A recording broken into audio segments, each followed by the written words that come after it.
दोस्तों, आप सुन रहे थे कर्नल रंजीत की बेहद दिलचस्प कहानी तीन बहुरूपिये। कहानी अब दिलचस्प मोड़ पर आ चुकी है, जहां पर एक के बाद एक बहुरूपिये अपने को असली साबित करने में तुले हुए हैं। आप देखते हैं नकली में से असली की पहचान मेजर बलवंत कैसे करता है। तो आइए सुनते हैं आज का नया एपिसोड। 5 मिनट बाद बैरा इवनिंग न्यूज दे गया। मेजर बलवंत उसे पढ़ने में खो गया। अचानक उसकी फिसलती हुई नजरें एक अजीबोगरीब खबर पर पहुंचकर अटक गईं। उस खबर का रिश्ता मौजूदा कत्ल से था। खबर यह थी कि सेठ कनोडिया ने 1 करोड़ रुपए का ड्राफ्ट राहत कोष के लिए रजिस्ट्री से प्रधानमंत्री को भेज दिया था। रजिस्ट्री परसों कलकत्ता के पोस्ट ऑफिस में की गई थी, जो आज सवेरे हासिल हुई थी। खबर में यह बात भी की गई थी कि उस रजिस्ट्री का हासिल होना एक अजीब घटना है। इसका मतलब यह था कि सेठ कनोडिया प्लेन क्रैश में नहीं मारा गया, मगर वो कलकत्ता में भी नहीं है। वो कई दिनों से लापता है। इस खबर ने मेजर बलवंत को सोचने पर मजबूर कर दिया। वो काफी देर तक सोचता रहा। उसका ध्यान ज्यादातर उस सेठ कनोडिया के फोन पर था, जिसने खुद को अंधेरी कोठरी का कैदी बताया था और जो 48 घंटों बाद आजाद होने को था। 24 घंटे बीत चुके थे और 24 घंटों का वक्त बाकी था। मेजर बलवंत सोच रहा था कि ये सेठ कनोडिया असल में कौन हो सकता है। उसने तो ये भी बताया था कि 1 करोड़ रुपए का ड्राफ्ट उसकी जेब में है। अगर वो ड्राफ्ट उसकी जेब में है तो 1 करोड़ रुपए का तो दूसरा रजिस्ट्री से कैसे कनोडिया के तरफ से भेजा गया। कैसा अजीब खेल था कि हर कोई सेठ कनोडिया बनने की कोशिश कर रहा था। मेजर बलवंत के दिमाग में एक और बात खटक रही थी कि जिस लड़की ने खुद को अमृता साबित किया था, वो रविंद्र गांगुली की बेटी नहीं थी। गांगुली की तो बेटी अपने घर में मौजूद थी। इसी उधेड़-बुन में शाम हो गई। मेजर बलवंत सोचते सोचते परेशान हो उठा। थकान दूर करने के लिए उसने मालती से कहकर विस्की मंगाई। फिर धीरे धीरे शाम ढलकर रात में तब्दील हो गई। क्रॉड प्लेस के एम ब्लॉक में कैफे गुलनार में काफी गहमा गहमी थी। 58 साल के एक आदमी ने कैफे में चारों तरफ नजर डालते हुए कदम रखा। उसके सिर के बाल उड़े हुए थे, चेहरे पर कुछ झुर्रियां थी। उसने बहुत बढ़िया सूट पहन रखा था। कैफे में आते वक्त उसने चारों तरफ तीखी नजरें फेंकी थी, मगर कार पार्किंग की जगह पर एक कार के पीछे छिपे 22 साल के एक आदमी को वो नहीं देख पाया था। उस आदमी ने खुले पायचों की पैंट, डॉग कॉलर की शर्ट और ऊंची एड़ी के मोटे मोटे जूते पहन रखे थे। उसकी शर्ट के नीचे कोई चीज उभरी दिखाई दे रही थी। जब अधेड़ उम्र का आदमी कैफे गुलनार में दाखिल हुआ, तब आदमी भी कार की ओट से निकला और इमारत के बरामदे में पहुंच गया। वहां गठीले शरीर का एक और नौजवान पहले से ही खड़ा था और पटरी की एक दुकान के आगे खड़ा नेकटाइयां और रुमाल देख रहा था। आदमी उसके पास पहुंचकर धीरे से बोला, शिकार आ गया है, तुम जाकर मेरी जगह संभाल लो, मैं कैफे में जा रहा हूं। अपर्णा आए तो आज उसे कैफे में ना जाने देना, उसे अपने साथ ले जाना। धमकी से काम निकल जाए तो अच्छा है, लेकिन जरूरत पड़े तो तुम बेफिक्र होकर कैफे में जाओ। मैं आज अपर्णा को कैफे में नहीं जाने दूंगा, गठीले बदन के नौजवान ने कहा और बरामदे से निकलकर एक कार की ओट में जा खड़ा हुआ। 22 साल का नौजवान टहलता हुआ कैफे गुलनार में चला गया। उसने चारों तरफ नजरें दौड़ाकर देखा। 58 साल का वो आदमी कैफे के एक कोने में मेज के पास अकेला बैठा था। उसकी नजर कैफे के शीशे वाले दरवाजे की तरफ जमी हुई थी। नौजवान के दाखिल होते ही वो सहम सा गया। उसने उंगली के इशारे से वेटर को बुलाकर कहा, तुम उस आदमी को दरवाजे के पास देख रहे हो ना? वेटर ने पीछे मुड़कर देखा तो उस बूढ़े आदमी ने कहा, इस तरह पीछे मुड़कर मत देखो, उसे शक नहीं होना चाहिए कि हमें उसमें कोई दिलचस्पी है। वेटर चौकन्ना हो गया। उसने गर्दन को थोड़ा दूसरी तरफ मोड़ा और फिर कनखियों से नौजवान को देखने लगा। नौजवान धीरे धीरे चलता हुआ एक ऐसी मेज के गिर्द बैठ गया जहां दो आदमी कटलेट खाने और कॉफी पीने में बिजी थे। क्या तुमने आज से पहले कभी इस आदमी को इस कैफे में देखा है? बूढ़े ने वेटर से पूछा। नहीं, मैं तो आज ही इसे देख रहा हूं यहाँ, वेटर ने जवाब दिया। खैर, जाकर मेरे लिए चिप्स और तली हुई मछली ले आओ, रोज की तरह। वही क्रीम कॉफी भी ले आना। क्या आप उनका इंतजार नहीं करेंगे? वेटर ने पूछा। बड़ी जोर की भूख लगी हुई है। मिस अपर्णा आएंगी तो नया ऑर्डर दे दिया जाएगा, बूढ़े आदमी ने कहा। वेटर ऑर्डर लेने चला गया। बूढ़े आदमी ने बड़ी सावधानी के साथ जेब में से एक बोतल निकाली। वो विस्की का एक अद्दा था। लोगों की आंखें बचाकर उसने अद्दे का ढक्कन खोला और बड़ा सा घूंट भरकर फिर ढक्कन लगा दिया। बोतल उसने फिर पैंट की जेब में रख ली। उसने सोचा, अपर्णा तो वक्त की बड़ी पाबंद है, फिर वो आज अभी तक आई क्यों नहीं? पहली अपर्णा से ये नई अपर्णा कहीं ज्यादा खूबसूरत है। ये भी कैसा इत्तेफाक है कि दुनिया में बहुत से लोगों के नाम एक जैसे रहते हैं, फिर भी उनके शरीर, गुण और खूबसूरती में कितना भारी फर्क होता है। अब दुविधा यह है कि पहली अपर्णा को कैसे छोड़ूं। इस नई अपर्णा ने मेरे मनोबल को झंझोड़ डाला है। नई अपर्णा को पाकर मैं कितना खुश हो जाऊंगा। मेरी जिंदगी फिर से खुशियों से भर जाएगी। इतने में वेटर ऑर्डर की चीजें ले आया और उन्हें मेज पर सजाते हुए बोला, सरकार, एक बात कहूं, आप बुरा तो नहीं मानेंगे? कहो, बूढ़े ने मुस्कुराकर कहा। ये जो नई मेमसाम कुछ दिनों से आपके साथ आ रही है, उनके आते ही यहाँ जैसे जिंदगी सी भर जाती है। हर कोई आपको जलन की नजरों से देखता है। वेटर की ये बात सुनकर बूढ़ा आदमी बहुत खुश हुआ। उसने कहा, और वो पहली वाली? हुजूर, चांद और चिराग में बड़ा फर्क होता है। ये राय देकर वेटर मुस्कुराता हुआ चला गया। बूढ़ा आदमी सोचने लगा, जब कोई चीज खरीदनी है तो घटिया क्यों खरीदूं? मैं नई अपर्णा की हर एक शर्त मान लूंगा। मन ही मन ये फैसला करके उसने 22 साल के उस नौजवान की तरफ उचटती हुई नजर डाली तो उसने देखा कि वो आदमी उसी को देख रहा था। कहीं नई अपर्णा की बात सच्ची साबित ना हो जाए। बूढ़े आदमी ने सोचा, उसने मुझसे कहा था कि इस हुलिये के आदमी से मैं सावधान रहूं। न जाने वो आदमी कौन था, आज वो यहाँ क्या करने आया है? अचानक बूढ़े आदमी का ध्यान फिर नई अपर्णा की तरफ मुड़ गया। आज वो अब तक आई क्यों नहीं? आज उसे क्या हो गया था? इस सवाल के साथ ही उसने छुरी कांटा हाथों में ले लिया। उसी वक्त कैफे के बाहर सड़क के किनारे किनारे चलती हुई एक लड़की कैफे की तरफ बढ़ी जा रही थी। उसकी उम्र 23-24 साल के बीच थी। उसके बाल भूरे थे, आंखें भी भूरी और चमकीली थी। उसने बालों का जूड़ा बनाया हुआ था। जूड़े में गुलाब का एक छोटा फूल था। चेहरा लंबा था, नाक पतली और तीखी थी। उसने सफेद रेशमी स्वेटर पहन रखा था। उसके लिबास से उसके शरीर की खूबसूरती झलक रही थी। उसके हाथ में खूबसूरत पर्स था। वो अपने ख्यालों में डूबी कैफे की तरफ बढ़ी जा रही थी। अचानक उसने पीछे से आवाज सुनी, अपर्णा। अपर्णा ने पलटकर देखा। गठीले बदन का एक आदमी उसके पीछे आते आते रुक गया। उसने पूछा, अपर्णा, तुम पिछले 2 दिनों से कहाँ थी? कहीं भी नहीं, मगर तुम परछाई की तरह मेरे पीछे क्यों लगे हुए हो? मैं अपना और तुम लोगों का ही काम कर रही थी। हम सब जानते हैं कि तुम क्या काम कर रही हो। तुम धोखा देने पर तुली हो। बकवास मत करो, अपर्णा ने झल्लाहट भरी आवाज में कहा। बकवास तो तुम कर रही हो, ये कहकर गठीले बदन के आदमी ने शर्ट के नीचे हाथ डालकर उसे चाकू की नोक दिखाई और बोला, तुम्हें मेरे साथ चलना होगा अपर्णा। अगर तुमने आनाकानी की तो मुझे ऑर्डर मिला है कि ये चाकू तुम्हारे पेट में उतार दूं और तुम्हारी आंतड़ियां बाहर निकाल कर ढेर कर दूं। अपर्णा सहम सी गई। उसने कहा, तुम लोग पागल हो गए हो क्या? मैं कोई धोखा और फरेब नहीं दे रही। उसे राजी भी कर चुकी हूं। अब वो दूसरी की तरफ आंख उठाकर भी नहीं देखेगा। मैं ये सब कुछ नहीं सुनना चाहता। तो मैं कैफे में नहीं जाने दूंगा। तुम्हें बुलवाया गया है और मेरे साथ तुम्हें चलना ही होगा। तुम 2 दिन से गायब क्यों रही? इसी से तुम्हारी नीयत का पता लग जाता है। खैर, मैं तुमसे ज्यादा बहस नहीं करना चाहता। मेरे साथ चुपचाप से चल दो और वहां जाकर अपनी सफाई में जो कहना चाहो कह देना। चलो। लेकिन वो कैफे में मेरा इंतजार कर रहा होगा, अपर्णा बोली। उसे इंतजार करने दो। अपर्णा मजबूर थी। उसने कोई विरोध नहीं किया। गठीले बदन के आदमी ने टैक्सी रुकवाई। अपर्णा और गठीले बदन का आदमी टैक्सी में जा बैठे।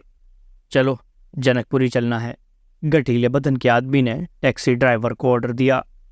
आधे घंटे बाद टैक्सी एक मकान के आगे रुकवा दी गई। टैक्सी का किराया चुकाकर उसे जाने दिया गया। गठीले बदन का आदमी मकान के बरामदे में पहुंचा। उसने कॉल बेल के बटन पर उंगली रख दी। मकान में सुरीली घंटी बज उठी। कुछ देर बाद एक भारी भरकम आदमी ने आकर दरवाजा खोल दिया। वो अपर्णा को देखकर मुस्कुराने लगा। फिर उसने गठीले बदन के आदमी से कहा, मादाम इस वक्त कमरा नंबर 5 में है। अपर्णा उन दोनों से आगे बढ़कर कमरा नंबर 5 की तरफ चल दी। गठीले बदन का आदमी रुककर भारी भरकम आदमी से बातें करने लगा। अपर्णा ने कमरा नंबर 5 के आगे रुककर दरवाजे पर दस्तक दी। भीतर से कोई जवाब नहीं आया तो अपर्णा ने भिड़े हुए दरवाजे खोल दिए। वो चौकोर कमरा था। सामने की दीवार पर एक शीशा छत तक जाता था। कमरे के बीचों बीच एक डबल बेड लगा था। फर्श पर कालीन बिछा हुआ था। अपर्णा उस कमरे से अच्छी तरह वाकिफ थी। उस वक्त कमरे में कोई नहीं था। अपर्णा ने राहत की सांस ली। तुरंत ही एक औरत की आवाज सुनाई दी, अपर्णा, पलंग पर बैठ जाओ और अपना चेहरा शीशे की तरफ मोड़ लो। आवाज में गुरूर था। अपर्णा समझ गई कि आवाज माइक्रोफोन से आ रही थी। वो आवाज छोटी सी खिड़की में से आ रही थी, जिसकी चौखट के नीचे काले रंग का शीशा लगा हुआ था। अपर्णा शीशे की तरफ मुंह करके पलंग पर बैठ गई। अपर्णा, तुम 2 दिन कहाँ रहीं? ये आवाज उस औरत की थी जिसे मैडम कहा गया। मैं उसी के पास थी। उसके मकान में एक प्राइवेट कमरा है, मैं वहीं रही थी, अपर्णा ने जवाब दिया। तुम बिना इजाजत के लिए वहां क्यों गई? क्या तुम्हें यह नहीं समझाया गया था कि जल्द ही किसी आदमी के नजदीक चले जाना और उसके साथ मजा करना बना बनाया खेल बिगाड़ देता है? तुम अच्छी तरह जानती हो, जब कोई औरत तुरंत अपने को आदमी के आगे सौंप देती है तो आदमी की आंखों में उसकी कीमत बहुत कम रह जाती है। मैडम ने कहा, मैडम, मैं बहुत अच्छी तरह समझती हूँ। मैंने खुद को उसके आगे नहीं सौंपा है। उसने मुझसे रिक्वेस्ट की थी कि मैं 2 दिन उसके साथ रहूं, ताकि वो ये अंदाज़ा लगा सके कि जिसके साथ उसने ज़िंदगी बितानी है उसका नेचर कैसा है और वो किस तरह की है। 2 दिन उसके साथ रहने का नतीजा क्या निकला? मैडम ने पूछा। अच्छा नतीजा निकला। मैंने उसे अपने अतीत की झूठी कहानी सुनाई। उसे मैंने नारी के प्यार का चमत्कार दिखाया, जिसकी मुझे गहरी ट्रेनिंग मिल चुकी है। वो मान गया है और अब वो मुझसे अलग रहने को तैयार नहीं है, अपर्णा ने बताया। झूठ बकती हो तुम। असली अपर्णा अब भी उसके पास आती है। वो इस वक्त भी उसके बंगले में उसका इंतजार कर रहा है, मैडम ने कहा। वो अभी तक दुविधा में था, मगर अब वो फैसला ले चुका है। झूठ, वो तुम्हें धोखा दे रहा है। वो मुझे धोखा नहीं दे रहा, अपर्णा ने मजबूत आवाज में कहा। अगर वो तुम्हें धोखा नहीं दे रहा तो तुमने उसे 2 दिनों में अपना जीवन साथी बनाने का इंतजाम क्यों नहीं किया? कल ही तो उसने आखिरी फैसला किया है, अपर्णा बोली। नहीं, वो दोनों ओर से चल रहा है। खैर, तुम्हें यहीं रहना होगा। कैफे गुलनार में सुरेश उसकी निगरानी कर रहा है। बलवीर को भी मैं अभी वहीं भेज रही हूँ। वो दोनों अच्छी तरह से उसका इरादा भांप सकेंगे। और फिर मैडम की ताली बजाने की आवाज़ सुनाई दी। गठीले बदन का बलवीर कमरे में दाखिल हुआ। माइक्रोफोन पर फिर आवाज़ गूंज उठी, बलवीर, तुम इसी वक्त कैफे गुलनार में पहुंचो। मेरा अंदाजा है कि सुरेश अभी वहां निगरानी कर रहा होगा। उससे मिलकर ज़रूरी कदम उठाओ। तुम्हारे बाहर जाने तक ऑर्डर तुम्हें मिल जाएगा। बलवीर कमरे से बाहर निकल आया। माइक्रोफोन पर फिर आवाज़ उभरी, अपर्णा, अपने कमरे में जाओ। तुम्हारी बात की तस्दीक हो जाने पर तुम्हें घूमने फिरने की इजाज़त दे दी जाएगी। अपर्णा उस कमरे से बाहर निकली और अपने कमरे की तरफ चल दी। कैफे गुलनार में बूढ़ा आदमी अपर्णा का इंतजार करते करते ऊब गया। वो विस्की का अद्दा खाली कर चुका था। वो अब नशे में कुर्सी पर बैठा बैठा झूम रहा था। वो दबी आवाज में बड़बड़ा रहा था, क्या नहीं अपर्णा धोखा दे गई? क्या उसे मैं पसंद नहीं आया? सवेरे जब मैं उसे अपने प्राइवेट कमरे में छोड़कर आया था तो वो मुझ पर निछावर हुई जा रही थी। फिर वो क्यों नहीं आई? उसके साथ कहीं कोई एक्सीडेंट तो नहीं हो गया? मुझे चलकर देखना चाहिए। इस फैसले के साथ ही उसने वेटर को बुलाया और 100 रुपए का नोट थमाते हुए बोला, बिल चुका दो, बाकी तुम रख लेना। ये कहकर वो उठा ही था कि लहरा गया और कुर्सी पर ही गिर पड़ा। 22 साल का नौजवान काफी वक्त से उस पर नजर जमाए हुए था। वो इस इंतजार में था कि कब वो बूढ़ा आदमी उठे और कब वो उसका पीछा करे। ठीक इसी वक्त गठीले बदन का उसका साथी बलवीर कैफे में दाखिल हुआ। वो अपने साथी के पास पहुंचा। सुरेश, ये लो ऑर्डर। उसने मुट्ठी खोली और मुड़ा हुआ एक कागज उसे थमा दिया। सुरेश ने कागज सीधा करके उसे पढ़ा और मुस्कुराने लगा। कागज लपेटकर गोल करके उसने जेब में रख लिया और बोला, बलवीर, ये अब जाने को ही है। बहुत ज्यादा चढ़ा गया, शायद 5-7 मिनट में संभलेगा और फिर बाहर निकलेगा। सुरेश का अंदाजा सही साबित हुआ। 5-1 मिनट तक खुद को होश में लाने के बाद बूढ़ा उठा। अब वो संभल कर चलने की कोशिश कर रहा था। कैफे से निकलकर वो कार पार्किंग की तरफ बढ़ा। बड़ी कठिनाई से वो अपनी कार में बैठ सका। बलवीर और सुरेश खाली टैक्सी लेने सड़क पर आ गए। उन्होंने जाती हुई टैक्सी रुकवा ली। दोनों उनमें सवार हो गए। बूढ़ा आदमी अपनी कार सड़क पर ले आया था। सुरेश ने टैक्सी ड्राइवर से कहा, उस सामने जा रही कार का पीछा करो। ड्राइवर ने सामने जाती कार को देखा तो बोला, ये कार वाला तो बड़े अजीब तरीके से गाड़ी चला रहा है, कहीं कोई एक्सीडेंट ना हो जाए। कभी दाएं मुड़ता है, कभी बाएं मुड़ता है, कहीं उसने पी तो नहीं रखी। ये कहकर ड्राइवर ने अपनी टैक्सी कार के पीछे मोड़ दी। थोड़ी देर बाद कार मॉडल टाउन में दाखिल हुई। बूढ़ा आदमी बड़ी कठिनाई से कार बचाता हुआ यहाँ तक पहुंचा था। उसका नशा भी शायद अब खत्म हो गया था। उसने अपनी कार एक ऐसे बंगले के सामने रोक दी थी जिसके 2 हिस्से थे। एक हिस्सा आगे की तरफ था और दूसरा पीछे। कार अगले हिस्से के बरामदे में पहुंचकर रुक गई। बरामदे में गहरा अंधेरा छाया हुआ था। अचानक उसने सरसराहट महसूस की। खुशबू की लपट उसकी नथनों से टकराई। वो चौंका और आंखें झपकने लगा। बरामदे के कोने से कोई उसकी तरफ बढ़ा रहा था। बलवीर और सुरेश ने टैक्सी रुकवाई, बिल चुकाया और टैक्सी जाने दी। अब वो बंगले के अगले हिस्से के बरामदे की ओर देख रहे थे। रुको, बलवीर ने कहा, हमें यहीं इंतजार करना चाहिए सुरेश। कोई औरत पहले से वहां उसके इंतजार में खड़ी है। ठीक है, उस औरत के जाने के बाद ही हम बंगले में घुसेंगे। सुरेश ने हाँ में हाँ मिलाई। बरामदे से निकलकर एक औरत बूढ़े आदमी के पास चली आई। बूढ़ा अब शराब के नशे में आंखें झपकाए जा रहा था। वो बरामदे की बत्ती जलाने लगा तो औरत ने उसका हाथ थाम लिया और बोली, बत्ती मत जलाओ। औरत ने साड़ी के पल्लू से अपना चेहरा कुछ कुछ ढांक रखा था। बूढ़े ने उसकी आवाज पहचानते हुए कहा, अपर्णा तुम? मैं बहुत देर से तुम्हारा इंतजार कर रही हूं। मैं तो परसों भी आई थी और कल भी। वहां कोई दूसरी लड़की मौजूद थी जिससे तुम घुल मिलकर बातें कर रहे थे। मैं चल बुन कर लौट गई थी। बाद में मुझे पछतावा हुआ कि तुमसे मिले बिना मुझे नहीं चले जाना चाहिए था। आज मैं अपना मन पत्थर करके आई हूं। अफसोस है कि आज वो लड़की यहाँ नहीं है। डुप्लीकेट चाबी से ताला खोलकर मैं भीतर देख चुकी हूँ। उस लड़की का बैग बेडरूम में पड़ा है। बेडरूम में उसकी नाइटी और एक लिबास भी पड़ा है। वो शायद अपना सामान लेने आएगी। कौन है वो? उसका नाम भी अपर्णा है। तुमसे वो कहते कहते बूढ़ा आदमी रुक गया। तुम उसे यहाँ क्यों लाई हो? अपर्णा, मैंने अपना इरादा बदल दिया है। तुमसे माफी चाहता हूँ।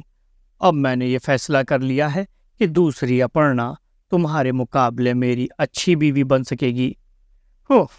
अपर्णा ने डुप्लीकेट चाबी से ताला खोला और बूढ़े आदमी को हल्का सा धकेलकर कमरे में लाकर दरवाजा बंद कर लिया। उसने गलियारे की बत्ती जला दी। बूढ़े को बांह में थामे वो बेडरूम में ले गई। उसने उसे धक्का देकर पलंग पर गिरा दिया और खुद छोटा सोफा खींचकर उसके सामने बैठ गई। बूढ़ा आदमी पलंग पर गिरने के बाद संभला और उठकर बैठ गया। उसने कहा, अपर्णा, तुम आज ये कैसा बर्ताव कर रही हो?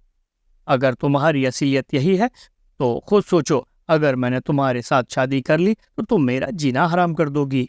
मैंने अच्छा ही किया कि अपना इरादा बदल लिया। तुम इरादा बदलने वाले होते कौन हो? मैं तुम्हें इरादा नहीं बदलने दूंगी। पानी सिर से गुजर जाने के बाद मैं तुम्हें इरादा बदलने की छूट कैसे दे सकती हूँ? क्या तुमने इस वजह से मुझे घटिया और छोटा समझ लिया कि मैंने कभी तुम्हारी बात नहीं टाली? क्या इस वजह से तुम्हारी हर ख्वाहिश को पूरा करती रही? ये असल में मेरी वफादारी का सबूत था जिसे तुमने गलत समझा। जिस अपर्णा के नाम पर तुम दम भरने लगे हो, मैं जानती हूँ वो मुझसे कहीं ज्यादा सुंदर है, ज्यादा खूबसूरत है। लेकिन खूबसूरती किसी आदमी की सबसे बड़ी शराफत की वजह नहीं होती। सच तो यह है कि तुम जानते नहीं हो कि वो कौन है। वो कोई भी हो, मैं उसके बिना जिंदा नहीं रह सकता। तो मैं जो नुकसान पहुंचा है मैं उसकी भरपाई करने को तैयार हूँ। बस नहीं, अपर्णा को मुझसे मत छीनो। भरपाई? दौलत से मेरे नुकसान की भरपाई करोगे? मैं तुम्हारी दौलत पर थूकती हूँ। तुम ही कहो, अब मैं किसके साथ जिंदगी गुजार सकती हूँ? क्या तुम्हारी दौलत मेरे नुकसान की भरपाई कर सकती है? तुम किसी धोखे में ना रहना। मैं एक ऐसी औरत हूँ जो अपना नुकसान होते हुए नहीं देख सकती। मैं जिस चीज को अपनी मुट्ठी में ले लेती हूँ उसे आसानी से नहीं छोड़ती।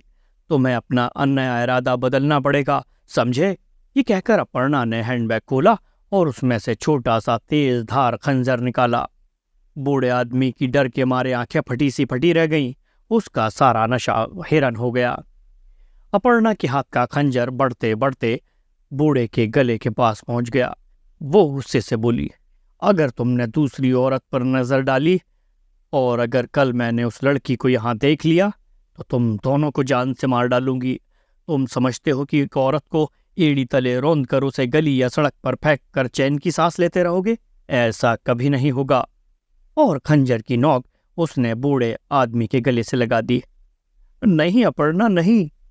बूढ़ा आदमी खिखिया कर बोला, मुझसे भूल हुई। मैं तुम्हारे लिए अपना इरादा नहीं बदलूंगा। तुम ही मेरी जीवन साथी बनोगी। आओ आओ, मेरे पास बैठ जाओ। आप तुम मुझे उस वक्त तक नहीं छू सकते जब तक कि इस बात का सबूत नहीं दे देते कि तुमने अपना नया इरादा पूरी तरह बदल दिया है। वो लड़की आए तो तुम्हें उसको इस फ्लैट में पाँव भी नहीं रखने देना होगा। 1-2 दिन में वकील का इंतजाम करो ताकि हम दोनों अदालत में जाकर एक दूसरे के जीवन साथी बन सकें, समझे? अब मैं जा रही हूँ। ये कहकर अपर्णा बेडरूम से निकली और फ्लैट से बाहर आ गई। बलवीर और सुरेश छुप कर खड़े थे। जब अपर्णा उनके सामने से निकली तो वो दोनों लपक कर बंगले के अगले हिस्से के बरामदे में पहुंच गए। अभी दरवाजा बंद नहीं किया गया था क्योंकि बूढ़ा आदमी अभी अपर्णा की धमकी के डर से घिरा बैठा था। सुरेश और बलवीर बेडरूम में आ गए। सुरेश को देखते ही बूढ़ा आदमी कांप उठा। अब सुरेश अकेला भी नहीं था। बूढ़ा इस बात पर हैरान था कि ये दोनों अजनबी उसके फ्लैट में कहाँ से आ टपके। उसके मुंह से निकला, तुम कौन हो? यहाँ क्यों आए हो? हम अपर्णा के खोज में आए हैं, सुरेश ने जवाब दिया। अपर्णा तो अभी अभी यहाँ से गई है। ये अपर्णा नहीं, बल्कि वो अपर्णा जिसका बैग आपके पलंग के पास पड़ा है। बलवीर ने उंगली से बैग की तरफ इशारा किया। मैं नहीं जानता वो कहाँ है। मैं तो कैफे गुलनार में उसका इंतजार करता रह गया। वो वहां भी नहीं पहुंची। वो शायद मुझे छोड़कर जा चुकी है। जब उसका बैग यहाँ पड़ा है तो फिर ये कैसे हो सकता है कि वो तुम्हें छोड़कर चली जाए? सुरेश ने अब सीधा सवाल पूछा। तुम उसे अपनी बीवी बना रहे हो या नहीं? नहीं, ऐसी लड़की का क्या भरोसा, बूढ़े ने कहा। असल में उसे अपर्णा की अभी दी हुई धमकी याद आ गई थी और उसने उसे वचन दिया था कि वो अपने पहले इरादे पर अटल रहेगा। खूब, 2 दिन तक लड़की को बहला फुसलाकर अब तुम उसे छोड़ने की ठाने बैठे हो। क्या वो लड़की च्युइंगम थी जो तुम उसे चूस कर थूक दोगे? हमें तुम अपना आखिरी फैसला बताओ कि नई अपर्णा से शादी करोगे या नहीं। मैं उससे शादी नहीं कर सकता, बूढ़े आदमी ने कहा। क्या ये तुम्हारा आखिरी फैसला है? सुरेश ने पूछा। हाँ। इस हाँ के साथ बलवीर ने बूढ़े आदमी के गाल पर झन्नाटेदार एक थप्पड़ मारा। बूढ़ा पहले ही नशे में चूर था। इस थप्पड़ से उसकी आंखों के आगे तारे नाच उठे और वो बेहोश होकर गिर पड़ा। बलवीर बोला, सुरेश, जो तुम्हें ऑर्डर मिला है उस पर अमल करो। सुरेश ने बूढ़े आदमी को उठाकर कालीन पर पटक दिया। नयानगर होटल में मेजर बलवंत के स्वीट में रात गए तक महफिल गर्म रही। वो लोग मौजूदा हत्याकांड पर विचार विमर्श कर रहे थे और खाना खा चुकने के बाद भी बातचीत चलती रही। मेजर बलवंत ने आखिर में फैसला किया कि इस सोच विचार में जो भी नतीजे निकले हैं उनसे इस केस में किसी तरह की रोशनी नहीं पड़ती। सब लोग यमाहियां लेने लगे थे कि दरवाजे पर दस्तक हुई। कौन? सुधीर ने पूछा। इंस्पेक्टर राजन, बाहर से आवाज सुनाई दी। मेजर बलवंत ने घड़ी की तरफ देखा। 11:50 हो चुके थे। मालती ने उठकर दरवाजा खोल दिया। इंस्पेक्टर ने रुमाल से पसीना पोंछते हुए कदम रखा। उसकी वर्दी भी पसीने से तर हो रही थी। अरे, आप तो पसीने में नहा रहे हैं, मेजर बलवंत ने पूछा। कहिए, इतनी रात गए कैसे आना हुआ? मैं इतनी रात गए आपको तकलीफ ना देता अगर विनय नागपाल से मिलता जुलता केस सामने ना आता।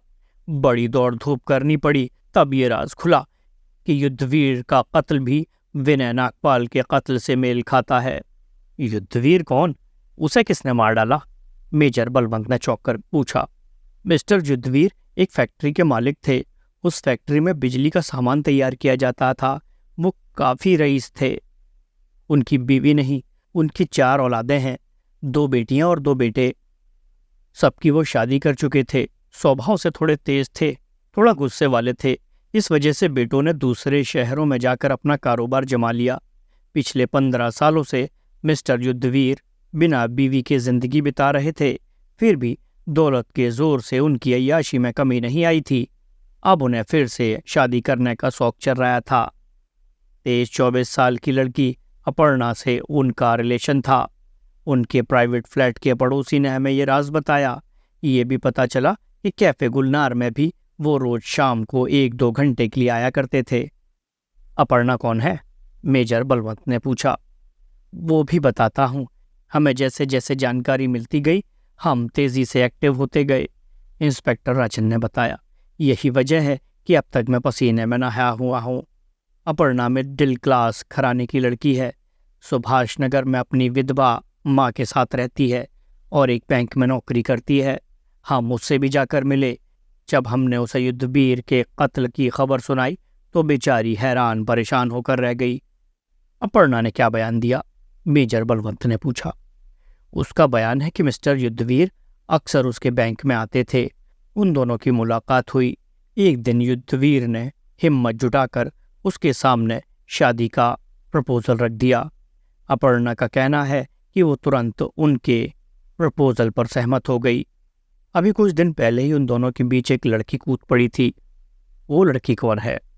इंस्पेक्टर ने बताया। अपर्णा से पता लगा कि वो आज ही रात युद्धवीर से मिली थी, क्योंकि उसे शक हो गया था कि युद्धवीर अब उससे कन्नी काट रहा है। रात की मुलाकात में युद्धवीर ने उसे बताया था कि वो अपर्णा से शादी का अपना इरादा बदल रहा है और किसी दूसरी लड़की को जीवन साथी बना रहा है। इत्तेफाक से उस दूसरी लड़की का नाम भी अपर्णा है। मालती बोल उठी। अब हुई बात, अपर्णाएं भी 2-2 हो गई। इस पर सभी मुस्कुरा उठे। भाई, ये सचमुच केस निराला है, सुधीर ने कहा। जो भी कैरेक्टर सामने आता है उसकी कार्बन कॉपियां भी निकलनी शुरू हो जाती हैं। इस बात पर जोरदार कहकहा लगा। मेजर बलवंत बोला। इंस्पेक्टर साहब, आप अपनी बात जारी रखिए। इंस्पेक्टर राजन ने कहा। युद्धवीर के कत्ल की खबर सुनकर अपर्णा हैरान रह गई थी। उसका कहना है कि वो रो धोकर और गुजारिश करके युद्धवीर के फ्लैट से चली आई थी। जब अपर्णा को हमने बताया कि युद्धवीर का कत्ल खंजर से हुआ तो उसे और भी गहरा सदमा पहुंचा और वो कांप कर रह गई। खंजर का नाम सुनकर अपर्णा कांप कर रह गई? मेजर बलवंत चौंक उठा। जी हाँ। मेजर बलवंत के होंठ गोल हो गए। इंस्पेक्टर राजन ने अपनी बात जारी रखी। अपर्णा से मिलने के बाद हम कैफे गुलनार पहुंचे। वहाँ एक वेटर है, संतू यानी संतलाल। वही वेटर रोज शाम को मिस्टर युद्धवीर की सर्विस में रहता है। युद्धवीर चोरी छिपे जेब से विस्की की बोतल निकालकर विस्की पीता रहा था। वो 22 साल के एक नौजवान से डरा हुआ था जो कैफे में आकर बैठ गया था। 22 साल का नौजवान? मेजर बलवंत ने कुछ सोचते हुए पूछा। हाँ, संतू से पता चला कि युद्धवीर पहले उस अपर्णा को अपने साथ लेकर आया करता था जो किसी बैंक में नौकरी करती है, लेकिन पिछले 5 दिनों से वो एक नई अपर्णा को अपने साथ ला रहा था जो पहली अपर्णा से बहुत ज्यादा सुंदर और चालाक थी। संतू का कहना है कि नई अपर्णा पिछली शाम कैफे में नहीं आई थी। जब युद्धवीर कैफे से बाहर निकल रहा था तो 22 साल के नौजवान के पास उसका कोई साथी आया था। दोनों ने कुछ बातचीत की थी और फिर युद्धवीर के पीछे पीछे कैफे से निकल गए थे। मेजर बलवंत 1 मिनट तक कुछ सोचता रहा, फिर बोला। मेरा अंदाजा है कि युद्धवीर की लाश अभी उसके फ्लैट में पड़ी होगी। क्यों? जी हाँ, मैं इंस्पेक्टर श्याम सुंदर से कहकर आया हूँ कि आपको लेकर मैं वहां पहुंचूंगा, तब तक वो लाश को वहीं रहने दे। इंस्पेक्टर साहब, आपने ठीक ही कहा था कि विनय नागपाल और युद्धवीर की हत्याओं की वारदात बहुत कुछ मिलती जुलती है। मैं समझता हूँ कि लाश और फ्लैट को अपनी आंखों से देख लेने के बाद ही मैं कोई राय बना सकूंगा। हम भी चलेंगे, सुधीर और सुनील बोले। हम भी चलेंगी, मालती और सोनिया भी उठ खड़ी हुई। थोड़ी देर में ये लोग मॉडल टाउन के युद्धवीर के प्राइवेट फ्लैट में पहुंच गए। लोकल पुलिस इंस्पेक्टर श्याम सुंदर ने बड़े तपाक से मेजर और उसके साथियों का इस्तकबाल किया। फिर वो उन्हें बेडरूम में लाश के पास ले गया। युद्धवीर कालीन के पास चित पड़ा था। उसकी आंखों के दोनों पपोटे कटे हुए थे, गले में खंजर धंसा हुआ था। दोनों हाथों की उंगलियों के सारे नाखून जड़ से उखाड़ दिए गए थे। नाखून लाश के आसपास बिखरे हुए थे। पपोटों से खून बहकर सूख गया था।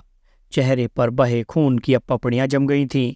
उंगलियों में जहां जहां से नाखून उकाड़े गए थे, वहां वहां से खून बहकर कालीन पर जमा हो चुका था। इंस्पेक्टर राजन ने पूछा, मेजर साहब, आंखों के पपोटे और उंगलियों के नाखून उखाड़ने का क्या मकसद हो सकता है? मतलब साफ है, युद्धवीर को खंजर से मार डालने से पहले उसको भयानक तरीके से टॉर्चर किया गया है। टॉर्चर देने का यह बड़ा पुराना और खतरनाक तरीका है। युद्धवीर को किसी बात के लिए मजबूर किया जा रहा था, लेकिन वो लगातार इनकार करता रहा, तो उसे खंजर भोंक कर खत्म कर दिया गया। मेजर बलवंत ने सिचुएशन पर रोशनी डाली। दोनों पुलिस इंस्पेक्टर हैरानी से मेजर बलवंत का मुंह ताकते रह गए। मेजर बलवंत ने अब कमरे के हालात पर ध्यान दिया। जहां तक पैरों के निशान का सवाल था, फर्श पर कई पैरों के निशान थे और कोई खास निशान खोज पाना कठिन था। पलंग के पास जो बैग पड़ा था और जिसमें नाइटी के अलावा किसी औरत का लिबास था, वो भी खास इंपॉर्टेंट नहीं थे, क्योंकि उन पर किसी दर्जी का लेबल या निशान नहीं था। मेजर बलवंत ने कहा, इंस्पेक्टर साहब, आइए सुभाष नगर चले, जहां बैंक में काम करने वाली अपर्णा रहती है। आप युद्धवीर के गले से खंजर निकालकर कागज में लपेट लीजिए और अपने बैग में रख लीजिए। इंस्पेक्टर राजन ने रुमाल निकालकर खंजर के दस्ते पर रखा और लाश के गले से निकालकर एक कागज में लपेट लिया। फिर बैग में रखकर वो लोग जीप और कार में आ बैठे। सुभाष नगर में अपर्णा के मकान की बत्ती जल रही थी। असल में युद्धवीर के कत्ल ने अपर्णा और उसकी विधवा मां की आंखों की नींद छीन ली थी। अपर्णा ने जब इंस्पेक्टर के साथ कई लोगों को आते देखा तो वो चौंक उठी। उसकी समझ में न आया कि इतने लोगों की भीड़ आ धमकने का क्या मतलब हो सकता है। इंस्पेक्टर राजन ने हैरानी दूर करते हुए उसे बता दिया कि देश का महान जासूस मेजर बलवंत उससे पूछताछ करने के लिए आया है। मेजर बलवंत अलबत्ता अपर्णा से मिलने न आता, अगर इंस्पेक्टर की ज़बानी उसे ये न पता होता कि खंजर से हुई कत्ल की बात सुनकर अपर्णा कांप उठी थी। मेजर बलवंत को उसकी कंपकपी की बात अजीब महसूस हुई। मिस अपर्णा, मेजर बलवंत ने कहा, आपने जो इंस्पेक्टर साहब के सामने बयान दिया उसे मैं सुन चुका हूं। मैं समझता हूं कि आपने पूरी बात नहीं बताई और आपने अधूरा बयान दिया है। इस बात पर अपर्णा की आंखें फैल गईं। आप मेरी बातों पर हैरान ना हो, मैं 2-4 बातों से ही अंदाजा लगा लिया करता हूं कि कोई आदमी कहाँ से अपनी बात छिपा रहा है। मिस अपर्णा, आपने बताया था कि युद्धवीर और आपके दरमियान एक और लड़की आ टपकी थी और तभी से युद्धवीर ने आपसे कन्नी काटना शुरू कर दिया था। शाम को आप युद्धवीर से मिलने गई थीं। मैं भरोसे के साथ कह सकता हूं कि आप वहां रोने धोने या गिड़गिड़ाने नहीं गई थीं। साफ शब्दों में बताइए कि आप किस मकसद से गई थीं। मकसद तो केवल यही था कि जैसे तैसे उसे मैं अपने बारे में मना लूं, अपर्णा ने जवाब दिया। लेकिन आपने जो इंस्पेक्टर साहब के सामने बयान दिया था वो झूठ है। आपने युद्धवीर से गुजारिश नहीं की थी कि वो आपसे शादी करने का फैसला ना बदले, बल्कि आपने उसे धमकी दी थी।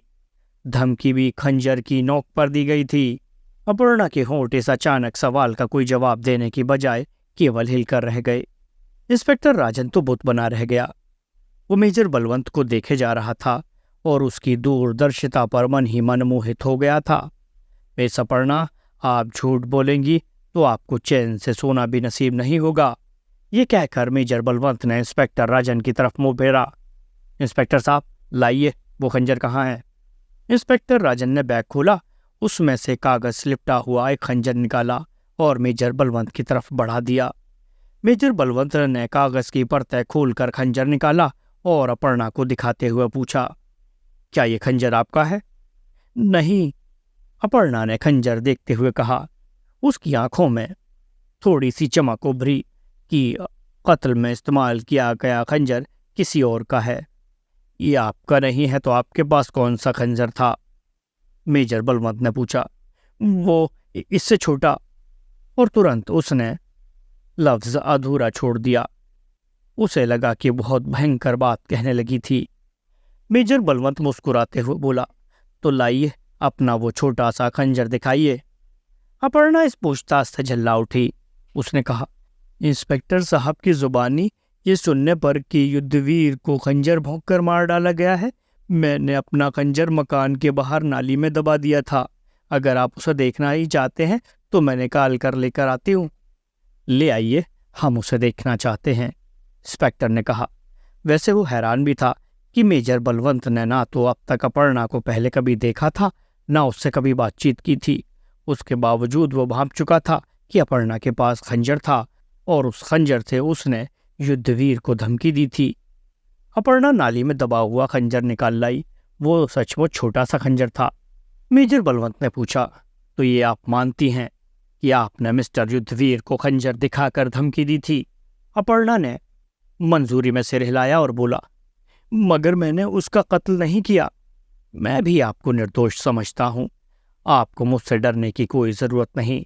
आपका ये बताना बहुत इम्पोर्टेंट है कि आपने खंजर से युद्धवीर को धमकी दी थी कि वो नई लड़की से मेलजोल ना रखे। ये केवल इत्तेफाक है कि कातिल ने युद्धवीर का कत्ल करने में खंजर का ही इस्तेमाल किया। अब आप आराम और चैन की नींद सो जाइए, मेजर बलवंत ने कहा। वापसी में इंस्पेक्टर और मेजर बलवंत के साथी सोच रहे थे कि मेजर ने ये क्यों कहा कि अपर्णा का खंजर से युद्धवीर को धमकी देने का राज बहुत ही इम्पोर्टेंट था। रास्ते में मेजर बलवंत ने कहा, इंस्पेक्टर साहब, रात चाहे काफी बीत चुकी है, लेकिन मिस चेतना से तुरंत मिलना जरूरी हो गया है। अगर चेतना और उसके साथी सो भी गए हों तो उनको जगाना पड़ेगा।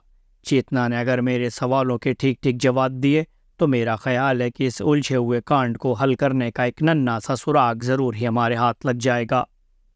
आपने चेतना और उसके पिता की खूब याद दिलाई। पुलिस डिपार्टमेंट में कईयों का मानना है कि चेतना का बाप ब्रह्मदेव वर्मा ही विनय नागपाल का कातिल है। पुलिस डिपार्टमेंट को अपनी ये पुरानी आदत छोड़ देनी चाहिए कि खाना पूर्ति करने के लिए किसी न किसी को बेकार ही धर लिया जाए। मेजर बलवंत की इस मीठी फटकार को सुनकर इंस्पेक्टर राजन चुप रह गया। थोड़ी देर बाद वो लोग कीर्तिनगर के मकान नंबर N38 के आगे रुके। जीप और कारें रुकने की आवाज सुनकर ब्रह्मदेव वर्मा जल्दी से पलंग पर से उठा। उसने कमरे की बत्ती जला दी। कुछ दिनों से उसे नींद नहीं आ रही थी। विनय नागपाल की मौत ने उसे बुरी तरह हिला दिया था। उसे विनय नागपाल के कत्ल के सिलसिले में ऐसा शक हो रहा था कि जिसने उसकी रातों की नींदें हराम कर डाली थी। उसने दरवाज़ा खोला और सामने इंस्पेक्टर राजन, मेजर बलवंत और उसके साथियों को देखकर हैरान रह गया। आप और इतनी रात गए? ब्रह्मदेव के मुंह से निकला। हाँ, क्या मिस चेतना जाग रही हैं? मेजर बलवंत ने पूछा। उसे जगाया जा सकता है। आप इतनी रात गए आए हैं तो जरूर ही कोई इंपॉर्टेंट बात होगी। तभी अंदर से चेतना की आवाज आई। पिताजी कौन है? चेतना, तुम जरा ड्राइंग रूम में आओ, ब्रह्मदेव वर्मा ने कहा और सबको भीतर चलने का इशारा किया। ये लोग ड्राइंग रूम में बैठे ही थे कि चेतना नाइट गाउन पहने वहीं पहुंच गई। वो कुछ घबराई हुई थी। इस वजह से गाउन के निचले हिस्से के बटन बंद करना उसे याद नहीं रहा। चलते वक्त गाउन के पल्ले हटने से उसकी सुडौल जांघें नजर आ रही थी। चेतना ने जब सबकी आंखें अपनी टांगों की तरफ उठती देखी तो वो शर्म के मारे कमरे से निकल गई और 2 मिनट बाद लौटी। मेजर बलवंत ने उसे अपने सामने बैठने का इशारा किया और बोला, बेस चेतना, सबसे पहले हम आपसे माफ़ी मांगते हैं कि इतनी रात गए हमने आपको तकलीफ दी। असल में आपसे कुछ ऐसे सवाल पूछना ज़रूरी था जिसके लिए हमें इतनी रात गए आना पड़ा। पूछिए, चेतना ने डरी सहमी आवाज़ में कहा। मिस चेतना, क्या आपको पता था कि मिस्टर विनय नागपाल का झुकाव एक और दूसरी औरत की तरफ था? विनय उस सुंदरी से प्यार की पींगे बढ़ाने लगे थे जो आपके नाम से मेरे पास आई थी। आपको पता ही होगा वो चेतना नहीं थी। मेजर बलवंत ने कहा, मैं जानती हूँ कि विनय जी मेरी तरफ से हटकर उस लड़की पर रीझ गए थे। विनय जी की एक बेटी है, उसी से मुझे इस बात का पता लगा था और इस बात का पता मुझे उस रात लगा था जब उन्हें मौत के घाट उतार दिया गया था। चेतना ने उन्हें बताया। जिस दिन आपको ये मालूम हुआ उस दिन आपने विनय जी को कोई धमकी दी थी? इस सवाल पर चेतना मेजर बलवंत का मुंह ताकती रह गई। मेजर बलवंत के चेहरे पर गंभीरता देखकर वो सच बोलने पर मजबूर हो गई। उसने कहा, हाँ, मैंने उस दिन उन्हें धमकी दी थी कि मुझे छोड़ देने का ख्याल अपने मन से निकाल दें। मैंने कहा था, हर औरत आम नहीं होती कि जिसे चूस कर फेंक दिया जाए। आपने जो असल में धमकी दी थी मैं वही सुनना चाहता हूं, मेजर बलवंत ने कहा। मैंने विनय जी के सामने अपने पिता की धमकी दोहराई थी कि अगर विनय जी ने उस लड़की को घर से बाहर ना निकाल दिया तो मैं चाकू उनकी गर्दन के आर पार कर दूंगी। मेजर बलवंत के होंठ गोल हो गए और वो धीमी धीमी सीटी बजाने लगा। फिर वो ब्रह्मदेव वर्मा की तरफ मुड़ा। मिस्टर वर्मा, आप भी मेरे एक सवाल का जवाब दीजिए। आपने मुझे बताया था कि जनता कॉफी हाउस में दो नौजवान और उनकी गर्लफ्रेंड्स आपस में लड़ी थीं। आपको उस लड़ाई के बाद पता चला था कि आपका बॉल पेन और आपकी कलाई घड़ी और आपका चाकू गायब है। ये आपका पहला बयान था। आप सोचकर बताइए कि आपकी ये तीनों चीजें क्या उस लड़ाई के दौरान गायब हुई थीं? मेजर साहब, मैं भी इस सवाल पर सोचता रहा हूँ। मुझे ऐसा मालूम हो रहा है कि मेरी कलाई घड़ी तो उस लड़ाई के दौरान ही गुम हुई थी। बॉल पेन और चाकू पर मैंने ध्यान नहीं दिया था। वो तो जब मैं घर आया और नहाकर मैंने कपड़े बदले उस वक्त मुझे पता चला कि बॉल पेन और चाकू भी गायब हैं। ये कहकर वर्मा ने अपनी बेटी चेतना को कनखियों से देखा। मेजर मुस्कुराते हुए बोला, मिस चेतना, सच बताइएगा, अपने पिता का बॉल पेन और चाकू क्या आपने ही उठाया था और आपने ही विनय जी का कत्ल किया था? नहीं नहीं, चेतना तेजी से चीखी। मेजर बलवंत के होंठ गोल हो गए। उसने कहा, मिस चेतना, आप तो बुरी तरह घबरा गई। जाइए, आराम कीजिए, मेरा मकसद पूरा हो चुका है। चेतना और उसके पिता समझ नहीं पाए कि मेजर बलवंत का कौन सा मकसद हल हो चुका था। इंस्पेक्टर और मेजर के साथी भी कुछ ना समझ पाए। कीर्तिनगर से वो लोग होटल नया नगर की तरफ चले तो रास्ते में इंस्पेक्टर अमरजीत राजन ने कहा, आप जिस ढंग से बातों बातों में अपनी मतलब की बात निकाल लेते हैं वो देखकर तो मैं हैरान रह जाता हूँ। आप ये बताइए कि कलकत्ता से आने वाली कार के बारे में कोई खबर मिली? मेजर बलवंत ने पूछा। नहीं, अभी वो कार दिल्ली की बॉर्डर में नहीं पहुंची। आपकी तरफ आने से पहले मैं इस बारे में पूछकर चला था। तो उन लोगों को चौकन्ना कर दीजिए जिन्हें आपने कार की निगरानी करने भेजा था। बेहतर, शादीपुर डिपो के पास मैं आपसे अलग हो जाऊंगा। वहां से मैं एक टैक्सी पर उन लोगों से बातचीत करता हुआ चक्कर लगाऊंगा। पुलिस जीप का इस्तेमाल नहीं करूंगा। इंस्पेक्टर राजन को रास्ते में छोड़कर मेजर बलवंत और उसके साथी होटल नया नयकर आ पहुंचे। उस वक्त रात का 1:30 बजा था। मालती ने कमरे में आते ही पूछा, अब हमें बता भी दीजिए कि आपका कौन सा मकसद हल हो गया है? इस हत्याकांड को हल करने का मुझे हल्का सा सुराग मिल गया है, मेजर बलवंत ने कहा। सच तो ये है कि युद्धवीर के कत्ल ने ही मुझे सही रास्ते पर डाला है। ये तो बड़ी खुशी की बात है। आप ये भी जानते हैं कि ऐसी खुशी में निखार किस तरह लाया जाता है? मालती बोली। मालती, मैं समझ गया, तुम शेर सुनना चाहती हो। मैं भी बिना किसी भूमिका के शेर सुनाने के मूड में हूँ। लो सुनो। दूल्हा 62 साल का, दुल्हन है 16 साल की।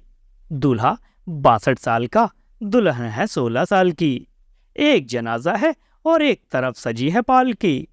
वाह, ये शेर तो इंसान की जिंदगी की सच्ची झांकी है, मालती ने बड़ी गंभीरता से तारीफ में कहा।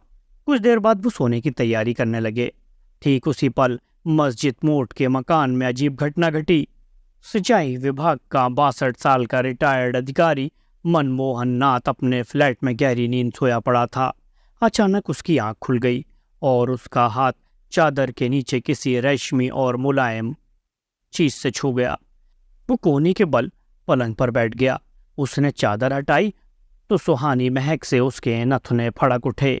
उसने तकिए की तरफ हाथ बढ़ाया तो हथेली किसी औरत की रेशमी बालों का स्पर्श करती हुई महसूस हुई। वो कसमसा उठा। फिर उसकी चादर में हलचल सी हुई और एक मांसल शरीर उसके शरीर से आ सटा। फिर उसकी चादर में हलचल सी हुई और एक गदराया बदन उसके शरीर से आ सटा। मनमोहन नाथ ने घबराई हुई आवाज में पूछा, कौन कौन हो तुम? जवाब में बड़ी सुरीली हंसी सुनाई दी। फिर किसी ने उसके सीने पर अपना सिर टिका दिया और फिर औरत की आवाज सुनाई दी, मैं लता हूं। लता? नहीं नहीं, तुम्हारी आवाज लता की तरह नहीं है। लता तो 4 दिनों से बाहर गई हुई है और कल दोपहर को लखनऊ से आने वाली है। तुम कौन हो? मैं लता हूं। तुम मेरी लता नहीं हो, कोई और लता हो, मनमोहन नाथ ने कहा। कोई दूसरी ही सही, मगर लता तो हूं। तुम्हारी लता से मैं ज्यादा खूबसूरत हूं। भरोसा नहीं हो तो बत्ती जलाकर देख लो, तुम्हें उजाले से भी ज्यादा उजली दिखाई दूंगी। औरत ने बहुत ही रसीली आवाज में कहा और उसका हाथ पकड़कर अपनी छाती पर रख लिया। मनमोहन कूदकर पलंग से उतर गया। अब वो अंधेरे में अच्छी तरह देख सकता था। उसे पता था कि बिजली का बटन कहाँ है। उसने बत्ती जला दी। पलंग पर पड़ी औरत पूरी तरह चादर में छिप गई। मनमोहन ने पलंग की तरफ देखने के बाद अपने ऊपर नजर डाली। उसके बदन पर अंडरवियर के अलावा कुछ भी नहीं था। चादर के अंदर लता फिर खिलखिला उठी। फिर उसने चादर अपने ऊपर से उछालकर पलंग के नीचे फेंक दी। वो पलंग पर बैठ गई। उसके बदन पर भी अंडरवियर के अलावा कुछ भी नहीं था। वो उठकर खड़ी हो गई। वो उजाले में चमकती हुई मूर्ति की तरह जगमगा रही थी। वो सचमुच परम सुंदरी थी, 24-25 साल की, खूबसूरती से भरी हुई। मनमोहन नाथ सोचने लगा, लड़की ने ठीक ही कहा था कि वो उसकी लता से ज्यादा खूबसूरत है।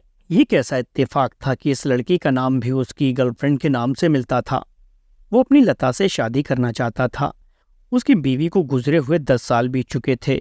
उसका एक ही बेटा था और वो भी जापानी लड़की से शादी करके टोक्यो में जाकर बस गया था। अब उसे औरत की कमी बुरी तरह खटक रही थी। मनमोहन नाथ ने अपनी नौकरी के दिनों में बहुत रुपया बटोरा था। मस्जिद मोठ में उसने आलीशान 2 मंजिला मकान बनाया था। एक हिस्सा अपने पास रखकर बाकी का हिस्सा उसने किराए पर उठा दिया था। रिटायर हुए उसे 4 साल हो चुके थे। नौकरी के दौरान ही वो अपनी टाइपिस्ट लड़की लता से प्यार करने लगा था। लता को प्रेमिका बनाने में कोई कठिनाई नहीं हुई। वो तो जैसे पहले ही तैयार बैठी थी। क्यों, क्या सोच रहे हो? लता ने बाहें उठाई और एक मादक अंगड़ाई ली। मैं सोच रहा हूं कि तुम यहां कैसे आ गई। तुम ही तो मुझे यहां लाए थे। तुमने बारंबार पुकारा था, लता मैं तुम्हें बहुत चाहता हूं लता, अब मैं तुमसे शादी कर लूंगा। जब हमें शादी करना ही है तो उससे पहले एक हो जाने में क्या एतराज। मैं तुम्हारी पुकार सुनकर तुम्हारे साथ चली आई। मनमोहन नाथ उसकी बात सुनकर हैरान रह गया। इस औरत से प्यार करने का सवाल ही नहीं उठता था, क्योंकि इससे पहले वो उससे कभी मिला ही नहीं था। वो दिमाग पर जोर देकर याद करने लगा कि ये लड़की उसे कहाँ मिली थी। फिर उसे सब कुछ याद आ गया। आज शाम उसने होटल कोणार्क में कैबरे का डांस देखा। वहां उसने विस्की पी थी और उसकी मेज के गिर्द यही लड़की आ बैठी थी। उस वक्त उसे लता की याद सता रही थी। इस लड़की के आ बैठने पर उसने बुरा नहीं माना था। फिर उन दोनों में बातचीत होने लगी थी। बातें करते करते इस लड़की ने उसकी आंखों में अपनी आंखें पिरो दी थीं। फिर वो बेतहाशा विस्की पीने लगा था।